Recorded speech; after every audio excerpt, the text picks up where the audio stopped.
தேவன் கிட்ட மனம் திருந்தி வரும் பொழுது அவங்க தப்புகளை, அவங்க குற்றங்களை தேவன் மனதார மன்னிக்கிறவரா இருக்கிறார்.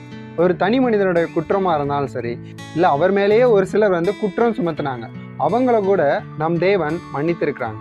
கையும் மெய்யுமாய் பிடிபட்ட ஒரு விபச்சார ஸ்திரீயை இயேசுவினிடத்துல அந்த ஊர் மக்கள் கொண்டுட்டு வராங்க. கொண்டு வந்து மோசேயின் ஆகமும் கல்லெறிஞ்சு கொல்ல சொல்லி இருக்கிறது, அப்ப இவளை என்ன செய்யலாம் அப்படின்னு சொல்லி கேட்குறாங்க. அதுக்கு இயேசு சொல்றாரு, எவன் ஒருவன் பாவம் செய்யலையோ அவன் முதலாவது கல்லெறியட்டும் அப்படின்னாங்க. அந்த இடத்துல ஊர் மக்கள் அந்த பெண் மீது குற்றம் சுமத்துறாங்க. ஆனா கிறிஸ்துவானவர் அந்த பெண்ணோட குற்றத்தை பார்க்காம அவருக்குள்ள இருக்கிற அந்த மன்னிக்கிற சுபாவத்தின் மூலம் அந்த பெண்ணை மன்னிக்கிறாங்க. அந்த இடத்துல அந்த பெண் விடுவிக்கப்படுகிறார். தேவன் சொல்றாரு, இனி போ, பாவம் செய்யாதே அப்படிங்கிறாங்க. அதாவது அந்த பாவத்திலிருந்து அவளுக்கு ஒரு மன்னிப்பை கொடுத்து இனிமே திருந்தி வாழ் அப்படிங்கிறாங்க.